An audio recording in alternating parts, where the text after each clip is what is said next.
Ce programme vous est présenté par le recrutement national de l'armée de terre. Retrouvez-nous sur s'engager.fr. À la recherche d'un emploi, d'une formation, de conseils pour recruter, vos conseillers Pôle emploi sont à votre écoute. On est là pour vous. Pôle emploi.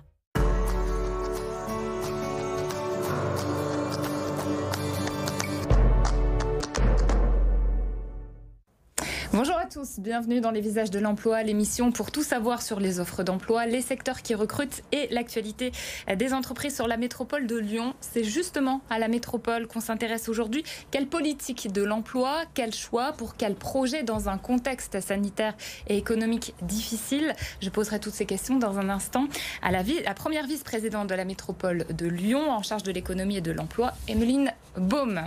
Mais d'abord, gros plan sur l'opération annuelle de Pôle emploi, une semaine pour un emploi qui a lieu cette année du 1er au 9 octobre. Bonjour Philippe Hilarion. Bonjour. Vous êtes le directeur territorial du Rhône chez Pôle emploi. C'est la 15e édition cette année. Pour ceux qui ne connaissent pas, en quoi consiste cet événement? Alors, cette édition, vous l'avez dit, c'est une édition particulière. Hein. C'est la 15e, donc ça montre l'importance de cette semaine de l'emploi dans le paysage de l'emploi au niveau régional, parce que ça se passe dans 12 départements. Et la particularité, c'est que c'est une concentration très forte d'événements sur un délai très court et simultanément dans les 12 départements de la région. Alors, où est-ce que ça se passe? Dans plusieurs villes en même temps, j'imagine. Et qui peut participer? Alors, ça se passe dans plusieurs villes, vous l'avez dit, dans les principales villes de la région, mais aussi des villes plus petites. Globalement, partout où nous arrivons à avoir un partenariat, et ce qui est relativement facile avec les communautés de communes ou avec les collectivités territoriales ou avec les mairies. Et l'ensemble des personnes peuvent participer du moment qu'elles sont à la recherche d'emploi.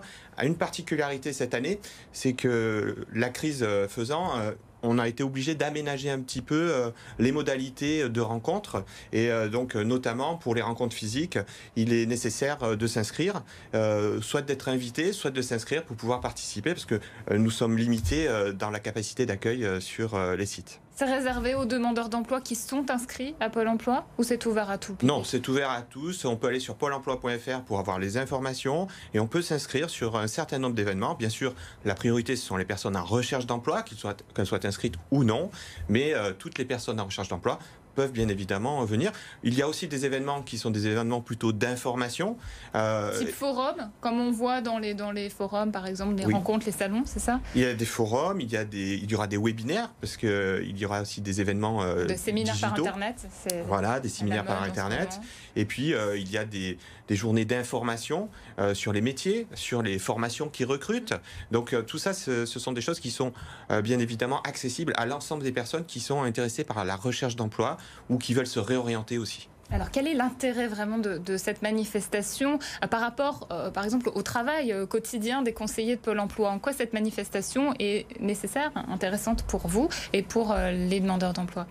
Alors, ce qui est très intéressant, c'est la densité, finalement, et la concentration des événements. Sur 10 jours, du 1er au 9 octobre, nous avons une concentration jamais vue tout au long d'une année sur des événements liés à l'emploi.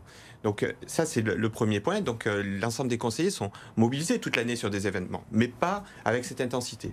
Et puis ensuite, c'est particulier parce que nous sommes associés à un nombre important de partenaires. Nous avons l'État, nous avons la région, nous avons la GFIP, nous avons les organisations professionnels, puis nous avons aussi l'ensemble des collectivités qui sont partenaires souvent de cette manifestation. Donc il y a énormément de partenaires et c'est ça aussi la particularité, c'est que un nombre aussi important de partenaires rassemblés sur un événement aussi dense sur une période aussi courte, ça ne se voit pas le reste de l'année. Donc c'est ce qui fait sa spécificité. Est-ce que vous avez une idée du nombre d'offres d'emploi qui peuvent être proposées à l'occasion de cet événement de cette Alors nous semaine? avons plus de 15 000 offres d'emploi cette année à proposer. Sur la région? Sur la région et 5 000 offres à peu près sur le Rhône. Donc nous avons sur tout secteur d'activité, parce que même avec la crise, pour l'instant, l'ensemble des secteurs d'activité recrutent encore. Et il y a des secteurs d'activité, bien évidemment, qui recrutent moins, mais qui sont plus en difficulté que d'autres par rapport à la crise, mais l'ensemble des secteurs d'activité recrutent encore. Comment ça va se passer concrètement avec cette crise ? Alors, c'est l'année de l'innovation finalement. Hein. On a dû vraiment être dans, je dirais même, l'année de l'adaptation. Donc, on a fait ce qu'on n'avait jamais fait jusqu'à présent, c'est-à-dire on a multiplié les petits événements. On avait souvent de gros événements aussi, notamment le Forum de Lyon, par exemple, qui est un très gros événement. Et là, on a multiplié les petits événements. Ces petits événements donc, font qu'il y a plus de 100 événements physiques cette année. Et puis, on a aussi beaucoup développé le côté digital. Et donc, dans le côté digital, on se retrouve avec une 50aine d'événements. Il y a 44 événements en tout sur le ROD cette année, donc c'est plus que l'année dernière. Et toute cette liste est à retrouver sur le site internet qui va s'afficher, donc pôle-emploi.fr/région/Auvergne-Rhône-Alpes.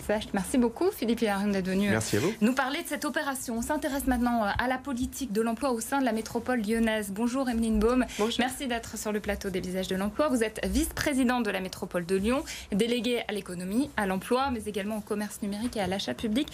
Nous sommes à un petit peu plus de 2 mois maintenant de l'arrivée de la nouvelle présidence à la métropole. C'est un peu tôt pour vous demander un bilan, mais quel est votre constat déjà concernant l'emploi sur la métropole de Lyon ? Alors le constat, c'est le constat partagé aussi avec les autres opérateurs économiques, les chambres consulaires, les chefs d'entreprise, la Banque de France, etc. C'est qu'il y a eu, comme tout le monde s'y attend, une disparition d'emplois salariés sur le territoire, à peu près 18 000 emplois, en tout cas les derniers chiffres à fin juin, début juillet. Ce qu'il faut voir dans ces disparitions d'emplois salariés, c'est aussi et surtout la non-reconduction de contrats courts et la question des hommes et des femmes intérimaires. On voit aussi l'augmentation du chômage de longue durée, les fameux chômeurs de catégorie A, avec une particulier, à peu près presque 30% de jeunes. Une hausse sur le deuxième trimestre, effectivement. Et dans le même temps, en termes d'emploi, un taux de reprise d'activité dans certains secteurs, avec le premier secteur à peu près à 96% du bâtiment, ensuite les services aux entreprises et un petit peu juste derrière les services aux particuliers. La reprise, elle est partiellement là. On est toujours dans ce contexte d'insécurité sanitaire qui fait que, entre autres, certains secteurs restent quand même loin derrière du fait des contraintes. Je pense à l'événementiel, que ce soit le tourisme d'affaires ou le grand secteur du spectacle vivant, de la culture et des artistes, où là, il y a vraiment une problématique à gérer, mais qui n'est pas à gérer localement, qui est vraiment à gérer au niveau de l'État, eu égard à l'absence de considération, entre autres, dans le plan de relance. Et puis... il y a des messages que les collectivités territoriales peuvent envoyer tout de suite. Comme vous l'indiquiez, ça fait quelque temps que nous sommes en responsabilité avec Bruno Bernard à la métropole de Lyon. Et il se trouve que des secteurs d'activité qui ont besoin de remplir, pour faire très simple, leur carnet de commandes, ont besoin de savoir quel est le cap, quelles sont nos orientations. Alors justement, on a fait le constat. Que peut faire la métropole ? Est-ce que vous intervenez beaucoup sur l'aide aux entreprises ? Au mois de mars, notamment, il y a eu la création d'un fonds d'urgence par l'ancienne présidence, 100 millions d'euros pour aider les entreprises du territoire. On en est où ? Est-ce que ça se poursuit ? Est-ce que vous continuez sur la voie de vos prédécesseurs ? En fait, le sujet, là, maintenant, c'est ce que j'indiquais juste avant, c'est le cap. Là, il y a 6 ans qui s'ouvrent pour nous, 6 ans de mandat qui viennent de commencer, avec cet horizon de la transition écologique et de la justice sociale, et de voir comment on embarque les organisations économiques et sociales du territoire pour créer de l'emploi qui a du sens, de l'emploi non délocalisable, pour toutes les catégories de personnes, les femmes, les personnes en situation de handicap, les personnes très éloignées de l'emploi. Et le message là que je voulais donner aujourd'hui, c'est le premier et principal levier qu'on a, c'est l'achat public responsable dans des organisations du territoire de la métropole. Nous, on souhaite mobiliser les 500 à 700 millions d'euros par an, c'est quand même pas rien, pour acheter des biens et des services auprès d'organisations économiques, de TI, de TPE, de PME, de structures de l'économie sociale et solidaire de notre territoire. Pourquoi ? Parce qu'on considère que les biens et les services produits ici, c'est de l'emploi local non délocalisable. L'encouragement de et que c'est un levier, que l'achat public c'est un levier économique beaucoup plus que d'autres dispositifs. Le deuxième levier qu'on a, c'est effectivement les politiques structurantes du territoire, ce qu'on cacherait derrière les aménagements lourds, donc tout ce qui concerne les nouveaux transports en commun, mais aussi les réaménagements d'espaces publics, que ce soit en termes de création de parcs, de jardins, ce qu'on appelle la trame verte, mais aussi de pistes cyclables. Tout ça, forcément, ce sont des travaux pratico-pratique pour l'ensemble du TP, mais même de l'accompagnement derrière avec toutes les entreprises du paysage. Et puis enfin, comme vous le savez, la métropole de Lyon a une compétence insertion et accompagne les hommes et les femmes qui mobilisent le revenu de solidarité active. Donc on a un travail très fort à faire auprès des structures d'insertion par l'activité économique, mais aussi auprès des entreprises avec la charte des 1000 pour assurer une intermédiation qu'on réalise entre autres avec Pôle emploi, pour identifier ce qu'on appelle les secteurs d'activité économique en tension, mais aussi identifier les secteurs d'activité économique qui seront éventuellement plus mis en avant par une gouvernance territoriale écologiste et de gauche. Donc je pense à la réhabilitation thermique, je pense aux questions des mobilités, mais je pense aussi à toute la filière des métiers du soin au sens large du terme qui a été très mis en avant pendant la période du confinement, mais qui a besoin qu'on l'accompagne encore plus pour anticiper le vieillissement de la population. C'est ça aussi notre responsabilité, c'est de dire que dans la transition écologique, il y a la question de la dignité des hommes et des femmes, ça veut dire des emplois qui ont du sens, non délocalisables, mais aussi des services aux personnes au quotidien. Merci beaucoup, Emeline Baume. C'est la fin de ce numéro des Visages de l'Emploi. Merci de l'avoir suivi. On se retrouve très bientôt sur BFM Lyon. Rendez-vous également sur le site de la chaîne pour revoir l'émission.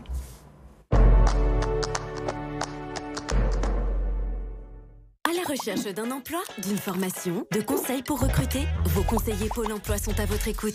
On est là pour vous. Pôle emploi. Ce programme vous a été présenté par le recrutement national de l'armée de terre. Retrouvez-nous sur s'engager.fr.